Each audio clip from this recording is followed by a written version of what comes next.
Well, in another part of the world, that's what we're going to talk about now, because the United States, the United Kingdom, Australia, France, Canada, South Korea, Saudi Arabia, Japan, Turkey and Jordan are among the countries urging citizens to leave Lebanon as soon as possible. That is because fears are growing of a wider conflict in the Middle East. Iran has vowed severe retaliation against Israel. It blames Israel for the death of the Hamas terrorist political chief Ismail Haniyeh in Tehran last Wednesday. Israel, I asked an Israeli government spokesman about this yesterday, actually. They say they're not commenting on that. I think we can probably safely assume that Israel carried it out, or at least had some role there. Now Israel has sent troops to bolster its borders with the West Bank to prepare for a possible ground assault orchestrated by Hamas terrorists and Iran. Let's talk to Philip Ingram, who's a former senior military intelligence officer. Philip, how worried should we be?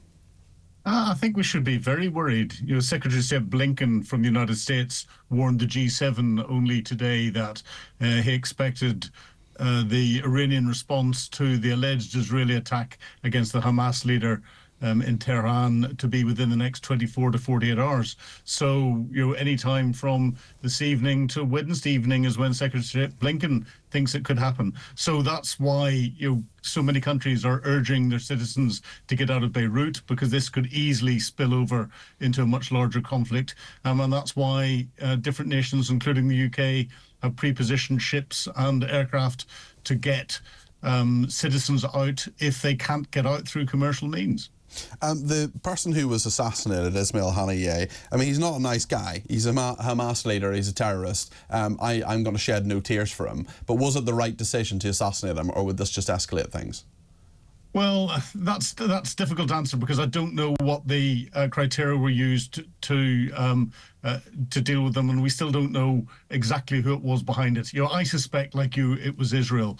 He was considered within Hamas circles a moderate, but Hamas are a terrorist organization. There's no good person in Hamas whatsoever, but he was the person that was leading the peace negotiations. So why he would have been targeted, I think it was a target of opportunity. And of course, it came only a few hours after the Israelis, and they've admitted this, attacked and killed a senior Hezbollah commander in the capital of Lebanon, in Beirut. And this is what's stirring the whole region up into some form of reaction. The Iranians have been severely embarrassed, and they have to do something as the power controlling all of these different groupings. Because Haniyeh, the guy who was assassinated, was in Iran at the time. He was assassinated in Iran. In Tehran. In Tehran, that's yeah. right. Yeah. And he was there to be at the inauguration of the new Iranian president. So this is severely embarrassing for Iran. So Israel is apparently braced for a major attack, likely by air, from Iran following that assassination.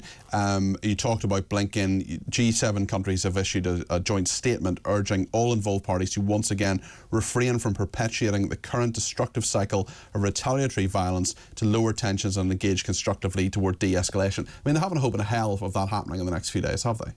No, not at all. Iran will respond. It's how it responds, the level of it responds at, and the impact that has on Israel. They're going to fire high explosive missiles at Israel, full stop. Now, whenever that happens, it's uncontrollable. You don't know what's going to happen when those missiles come down. Now, the question is whether it's just Iran that's firing them, whether they fire a token number, whether those can be intercepted before they get near Israel. The Jordanians, the Saudis, the allied forces in the area, UK, US, and all the rest of it, have said they will try and intercept the missiles before they get to Israel. And whether Israel's Iron Dome will hold up to it or not, we don't know. Now, if Iran is then backed by missiles coming from Hezbollah in the north, from the Houthis from Yemen, and potential ground actions from within the West Bank, and internal security situation with potential ground actions from Hezbollah in the north, then Israel is fighting on many different fronts. And that's why the West and other allies, Middle Eastern allies, are putting up so much of defensive preparations just in case, to support Israel so that this doesn't escalate. Just taking this all back to the 7th of October, the spark for all of this. I'm not saying, those horrendous attacks. And today's a very poignant day, actually,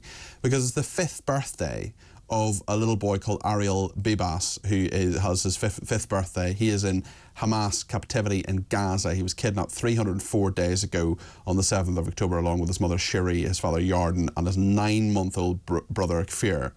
This is happening when there is obviously the growing fear of military activity that we've been talking about.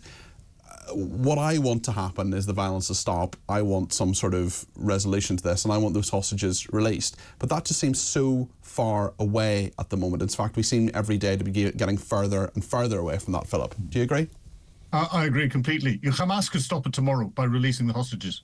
And in doing that, they could easily preset negotiations so that there can be moved towards a solution. Before the 7th of October, Israel and its relationships with the rest of Arab countries, the rest of the Middle East, and with the Palestinians was moving forward.